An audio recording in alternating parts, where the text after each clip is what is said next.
Dengan ngertos.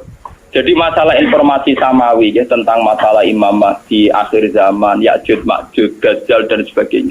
Kita iman saja, tapi tidak usah digambarkan. Kalau digambarkan itu nanti repot. Sekte-sekte di Amerika, di Eropa sampai ke Indonesia itu munculnya ya karena informasinya kayak begitu. Syiah punya Imam Isna Asyariyah yang diakhiri dengan Imam Mahdi. Nenggone mitos Jawa ana Ratu Adil. Jadi saya senang Presiden Nalang, orang muni Ratu Adil tapi Satria apa? Ini. Enggak versi pewayangan ya ngono. Semuanya itu punya versi. Nah kadang kita ini ikut dukung versi-versi sing gak jelas. Kelompok An-Nadir teng Sulawesi itu termasuk baik menurut saya. Sing milok rambut. Niku alasannya pas diwawancarai ketua ini sederhana karena Nabi bilang bahwa Islam itu akan jaya lewat timur. Sulawesi itu timur, jadi gak lewat Jakarta. Pak gak lewat apa? Kalimat apa? Jadi semuanya informasi langit. Mereka dari Nabi sebenarnya agama Islam kuat malah neng timur. Timur diartikan Sulawesi budi kelompok. Padahal pada timur tenan ya Jepang. Mereka negeri terbit matahari. Sulawesi timurnya arung tenanan. Ini timur budi Jepang. Dan Jawa Nabi maksudnya timur ora. Nah timur hakiki berarti kalau budi Jepang malah karu-karu. Khadijah ketika ngerti Nabi Muhammad itu orang yang luar biasa ngongkon pembantu nih jenis Mesaro jenis lanang gitu orang Arab Mesaro jenis apa lanang. Ketika melaku ternyata roh alamat nubuah. Gini ku tuzilluhul ghama ma tuti'uhus sahaib fajriyu jabini lailiyud dawari. Ketika Mesaro perdagangan antara Syam Palestina sampai Budi Mekah. Piye ini perjalanan Muhammad?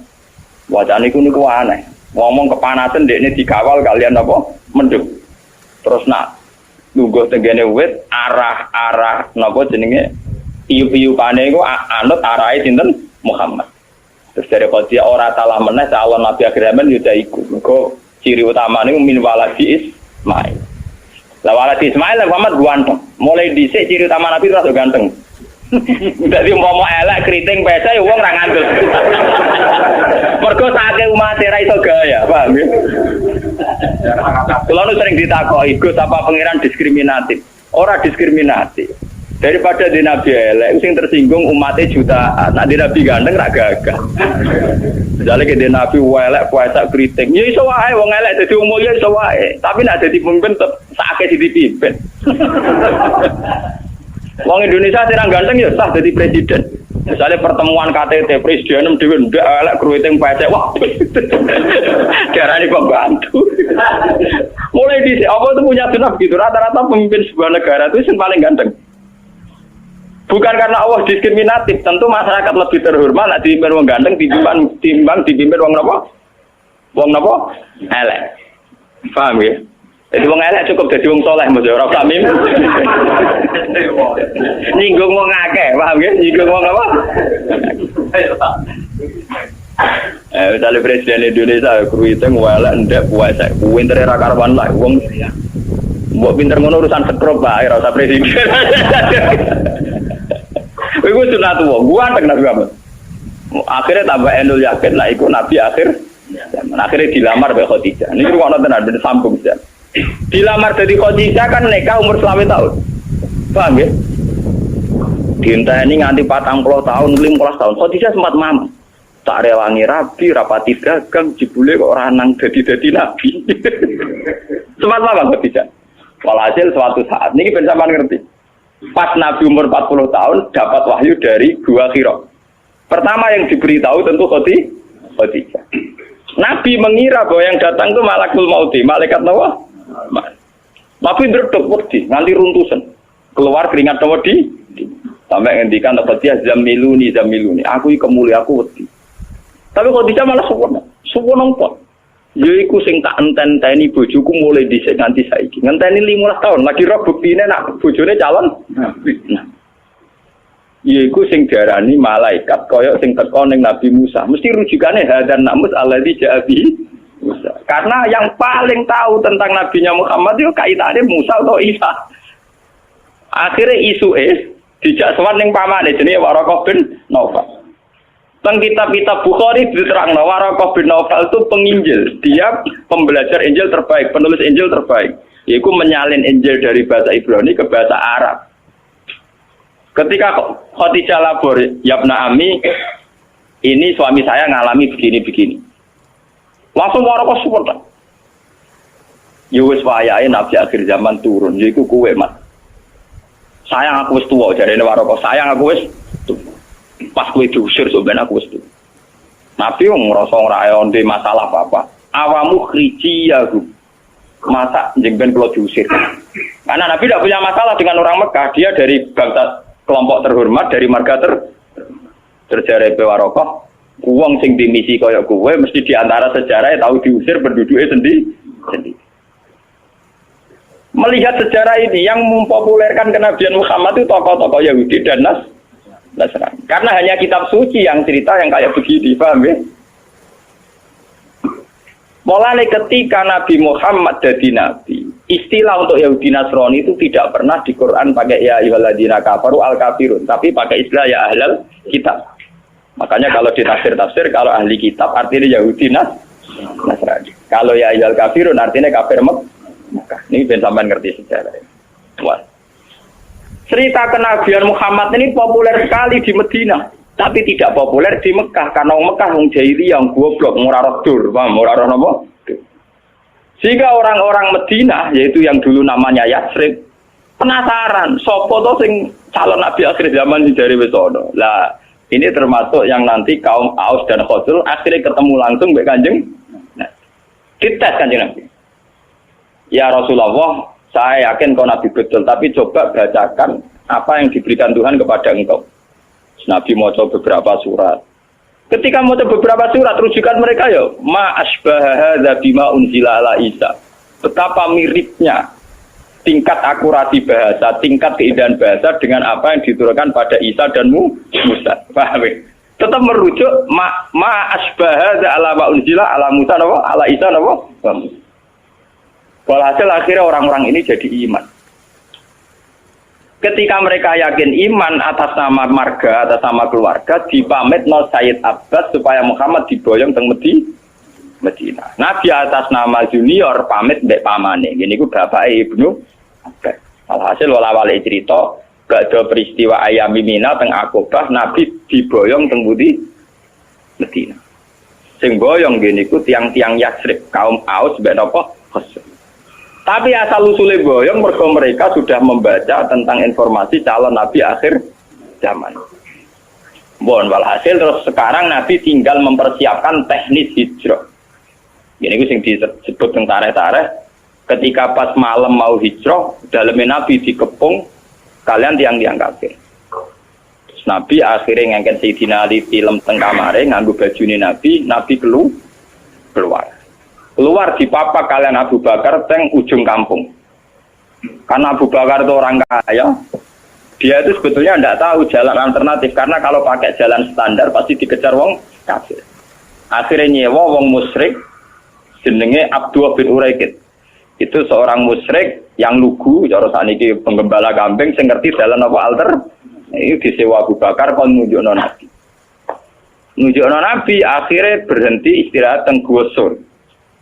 Tenggosur karena lama ngenteni wong musyrik berburu, cara sakniki ngenteni masa reda niku Nabi dari dikirimi Sayyidah Asma. Niku dulure Sayyidah sinten? Aisyah. Asma itu seorang perempuan kuat, ibu-ibu macak tukang angon wedhus, tukang angon unta, tapi saat itu tujuannya ngirimi sinten? Kanjeng Nabi. Makanya dalam sejarah Islam termasuk paling kuat sinten? Sayyidah sinten? Asma. Saking gosor ini kemudian diantarkan Abdul bin Uraikid menuju napa Medina. Lah yang nggak dicatat dalam sejarah itu kan gini. Kelihatan sekali kalau orang Medina itu mukminnya itu sebelum ada Nabi. Jadi wong Medina itu imane itu sedurunge ana Kanjeng Nabi. Mergo untuk informasi sangka wong Yahudi Lah buktinya apa? Ketika Nabi masuk Medina lagi ketok min saniyatil wada, wong-wong cawe wedok-wedok, cah cilik-cilik, wong sepuh-sepuh mapak kok dhuwur gunung. Tol al-Badru napa? Alena. Dadi imane wong Medina ra ngenteni didakwahi. Paham iki ketok ana sejarah imane wong Medina gak ngenteni Didakwai karena Nabi pertama masuk Madinah mun disambut tolak al-badru alaina min saniyatil wajib syukru alaina. Kita harus syukur. Mergo ketekanan akhirnya Madinah itu diundi siapa yang paling berhak ditempati Nabi rebutan nganti diundi. Mergo wis jadi Nabi tidak ngalami gejolak berarti di Madinah. Nak ngono imane wong Madinah ora ngenteni didakwai Nabi. Larang ngenteni didakwai Nabi kan Nabi di sana beberapa tahun lagi ana wong sing iman, kaya rukun Gunung Kidul ngono iku. Bar dakwah pirang-pirang tahun lagi untuk bojo mulai lah. Asal wis. Niku mboten mulai masuk Madinah langsung disambut tolak al-badru napa? Alaina min saniyatil lalu tengene tare-tare lucu. Caca putri kepen roh, ndi to sing jadi nabi. Lala sing ketok iku Abu Bakar ya ana sing di dhuwur loteng mamang. Ora kok terangane nabi bareng iku biasa. Kata ketok bareng dirubung wong akeh sing ketok napa? Abu Bakar. Ora sing ketok iku. Bareng ketok tenan Nabi Muhammad ganteng dan gantengnya di atas rata lagi percaya tenan. Lha nek iku cedak tenan. Mulane sing rumangsa rapati ganteng kiai aja beda nemen-nemen. Cukup dadi wong saleh, cukup dadi wong apa? Ora. Minimal gak elek. Ayo jale Nabi tuntune gowang kriting pesek ndek wah makane wong ngono.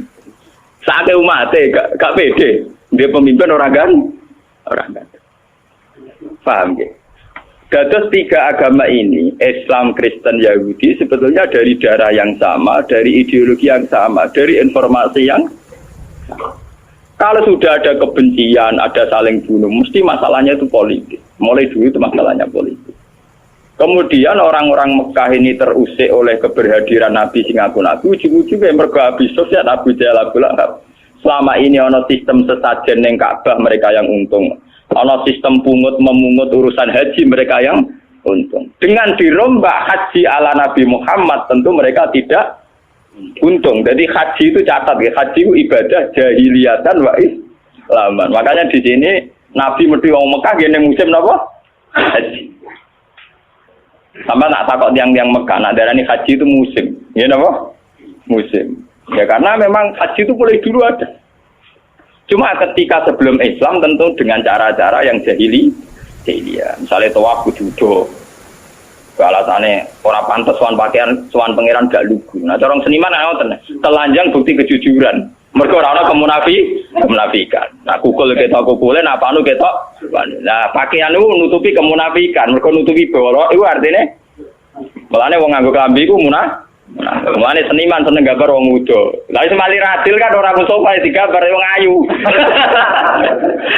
Mesine sing jujur ora wong wedok tok, wong lanang iso jujur. Kenapa kalau telanjang simbol kejujuran digambar mok wong wedok?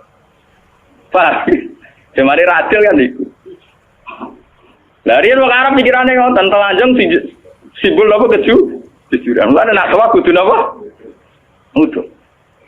Wis macam-macam. Sampai jenengan ngerti. Jadi sebetulnya masalah-masalah samawi itu rangkai-merangkai mulai informasi langit zaman Nabi Nuh ngantos sinten Nabi Muhammad.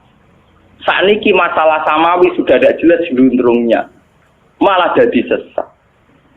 Rupa-rupanya masalah Imam Mahdi Satrio Piningit utawa Ratu Adil. Mesia Mahdia saiki repot. Dia Eden ngaku jadi Imam Mahdi. Mbok ana Solikin Joko sapa dadi satria napa? Piningit. Mergo informasi langit pancen mulane kula nu bae ulama lan. Ana cerita Imam Mahdi, cerita apa kalau ada hadisnya sudah kita percaya. Tapi ora usah mbok diskusikan di depan ora tiap kiai pidato. Saiki donya ora adil, negara ora bener, ngenteni Imam Mahdi, ngenteni Ratu Adil. Nah, pendukung Demokrat ngenteni satria Piningit Ratu ra Megawati loro. Jadi nak uang PDIP ini muni Ratu Adil, paham ya? Nak uang Demokrat muni Satrio Piningit, paham ya? Nak uang Kiai muni Imam Mahdi. Mereka dia muni Karmen nggak pantas Kiai, jadi milih seneng Arab dan Imam. Tapi ini fenomena agama. Dulu di Amerika ada David Koresh yang ngaku jadi Imam Mahdi. Di Indonesia ada Lia Eden sampai kemarin terakhir di Cirebon itu siapa yang ditangkap dulu? Kurtubi, Tantowi itu ada Solihin dulu Joko Piningit. Informasi langit tentang fenomena zaman akhir Kalau dari hadis-hadis gitu tanya ulama. Tapi ulama sing ora kelene. Nah sing ulama kelene dijerok. Sesuatu yang tidak yang tidak ada penjelasan detail dari Nabi ya kita hanya iman saja. Kok informasi langit mulai di situ bahaya kalau tidak ada pelakunya dulu. Ono nabi akhir zaman ternyata muncul tenan orang sing jenenge Muhammad ganteng, pinter, wonge bersih. Ya sudah wong ngandel gampang. Saya niki boten. Ngaku nabi wonge ora jelas ganteng. Ya ora. Sampeyan tak critani Musaddiq ngaku nabi mergo jenenge Musaddiq. Padahal ning Quran ya Musaddiq 5 benade. Lho dene ngaku nabi yo ngenteni mirip-mirip cerita nabi, ngenteni bar ning Gua Putih Bogor, paham ya? Jadi cerita nubuah itu mesti diulang-ulang. Lalu saya nanti bojo dia anak jenenge Jawa, orang ngarah kangku nabi. Mereka jenenge Mahdi itu jenenge Muhammad, mirip jenengku dari Nabi Muhammad. Lia Eden ngaku nabi, mereka mitos Aden itu, swarga apa? Mengenai jeneng Arab sunat itu entek saya, paham? Wah, gue jeneng Jawa lah, sementing gak ngaku apa? Jadi penjenengan ngertos. Jadi masalah informasi samawi ya, tentang masalah Imam Mahdi akhir zaman, Ya'juj Ma'juj, Dajjal dan sebagainya. Kita iman saja, tapi tidak usah digambarkan. Kalau digambarkan itu nanti repot. Sekte-sekte di Amerika, di Eropa sampai ke Indonesia itu munculnya ya karena informasinya kayak begitu. Syiah punya Imam Isna Asyariyah yang diakhiri dengan Imam Mahdi. Negone mitos Jawa ana Ratu Adil. Dari seneng presiden lalang orang muni Ratu Adil tapi satria apa? Ini. Engko versi pewayangan yo ngono. Semuanya itu punya versi. Nah kadang kita ini ikut dukung versi-versi sing gak jelas. Kelompok An-Nadir teng Sulawesi itu termasuk baik menurut saya. Sing milok rambut. Niku alasannya pas diwawancarai ketua ini sederhana karena Nabi bilang bahwa Islam itu akan jaya lewat timur. Sulawesi itu timur, jadi gak lewat Jakarta. Pak, gak lewat apa? Gak lewat apa? Jakarta. Dan di sini Nabi dari rambutnya dipilok. Hanya dulu sahabat itu rambutnya dipilok. Dulu itu kan karena zaman perang. Sahabat yang rambutnya seputih itu nak perang agak gagah. Dan dia tak gagah kon milok abah. Ben seru, paham ya? Lah saiki kiai milok apa kok rocker. Dulu itu sahabat tuh rambutnya dipilok apa? Abah.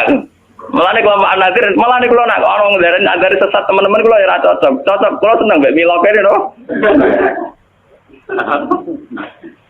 Paham. Lha itu semuanya informasi langit. Mergo jare Nabi sebenarnya agama Islam kuat malah ning Timur diartekno Sulawesi budi kelompok itu. Padahal pada timur tenan ya Jepang, mergo negeri terbit matahari. Sulawesi timurnya arung tenanan. Iki timur budi Jepang. Nah, dawe Nabi maksudnya timur ora. Nah, timur hakiki berarti kau budi Jepang malah ra karu-karu. Kayak begitu itu informasi langit. Cara ulama-ulama tasawuf dulu nakilu ilma dzalika illallah. Sudahlah kita tidak tahu persisnya. Pasrahna ning Allah Subhanahu wa taala. Karena kalau gitu kalau kita nebak pasti salah. Dulu ketika paham Syiah misalnya dulu. Sayyid Husain itu dibunuh pas 10 Muharram. Dan saat pembunuhan itu ya ada gerhana. Sayyid Ibrahim pas kabudut ya ada gerhana. Nehru ketika mati Jawaharlal Nehru teng India ya pas ada Sungai Gangga meluap bonopo. Tiap kematiannya orang besar memang ditandai alam. Lah dulu itu orang terus jadi sekte. Jadi uang mati keren nak ditandai apa? Alam. Mati kok biasa-biasa wae ora seru. Mati seru pas gempa. Lah ya wali kabeh nang. Mergo matine ditandai apa? Alam. Tapi dulu memang begitu. Sampai ketika Sayyid Ibrahim kapundhut, putrane Nabi saking Sayyidah Maria Al-Qib. Niku pas gerak. Sampai Nabi pidato. Makanya Nabi itu seorang ilmuwan, seorang pakar. Beliau seorang Nabi, tapi seorang ilmuwan. Kalau tidak, orang sesat terus. Sampai Nabi pidato. Inna samsa wal qamara ayatani min ayatillah. La yaksifani mauti ahadin, wala yankisfani bihayati. Matahari dan rembulan itu ayatnya Allah. Orang bakal gerhana karena kematian seseorang atau kelahiran seseorang. Akhirnya malah Nabi nerangno secara sistem falakiyah, sistem astronomi bahwa fenomena gerhana matahari dan bulan fenomena ilmiah tidak ada kaitannya limauti ahadin wala lihaya lihaya. Tapi ewa semono pangeran duwe sunnah. Nak ngomong gede mati paling gak tanggalane gampang. Ya pancen ngono. Lha itu pangeran duwe sunnah begitu. Kenapa Said Husain mati ini pas Suro? Hal yang mudah dikenang orang Islam. Di tanggal 10 napa? Muharram. Itu kan luar biasa. Sama dengan peristiwa-peristiwa besar dunia. Musa selamatkan Fir'aun di tanggal 10 napa? Muharram. Nabi Ibrahim dibakar Namrud di pas 10 Muharram. Semua peristiwa besar dunia 10 Muharram. Jadi Said Husain dibantai di pas 10 napa? Nah, akhirnya wong Jawa seradi peristiwa gede ngubah keris dengan yang penting orang yang dikenang. Tapi sebetulnya ada sejarahnya. Secara silsilah ada apa? Jadi adalah kersane Allah. Meskipun Nabi sepiyambak atas nama ilmiah ngendikan enggak ada kaitannya gitu. La yang kisifani limauti ahadin wala lihayat. Lane jimat haikal iku tulisane ora arian niku perkarane wali-wali riyen ada damel jimat. Niku ngenteni lintang pindah. Dina ra pindah-pindah mulai suwengi kakuwati. Lah ban pindah ngalor ya sret ngalor, pindah ngidul ya sret. Gitu. Lane bentuke haikal ora karuan. Kaya bentuke sing nulis. Sing nulis ya wong bingung, sing nganggo ya wong.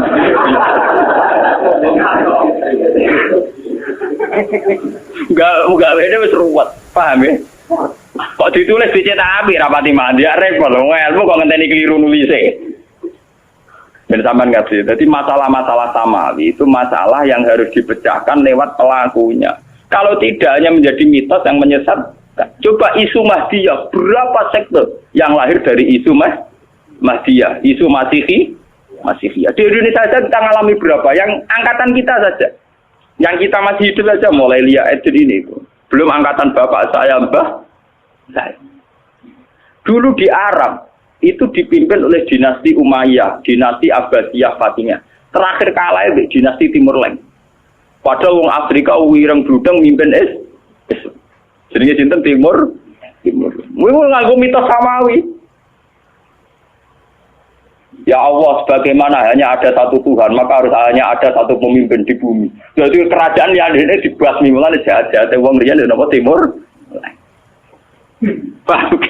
Ke alasannya oleh hukum analogi, hukum kias, pengirane sitok penguasa bumi ya kudu napa? Sitok. Paham ya? Lah teng ilmu tasawuf lha Abdul Qadir ngendikan ngoten. Ya Allah anta wahidun fis sama wa ana wahidun fil ardi. Jenengan jago wae repot. Jenengan jago tunggal teng langit, kula jago tunggal teng bumi. Nah, akhirnya manake digedhingi Wahabi, digedhingi Muhammadiyah. Mergo Abdul Qadir nak dawuh ora karu-karuan. Wong eno belo tapi kadang ra paham, repot. Pokoke dawuhe wali ya takwil kono ya ora paham, itu wal takwil. Padahal nek cara tasawuf, dawuh ngoten artinya iki sederhana. Ya Allah, saya ini sendirian di bumi, engkau sendirian di langit. Maknane iki sederhana. Kalau teng bumi piyambak, nggih boten kalian sinten-sinten. Jenengan teng langit nggih piyambakan boten kalian sinten-sinten. Kewong naik muka syafa hubungannya ya sama saya tok dengan Allah tok. Hubungan mbek manusa boten enten.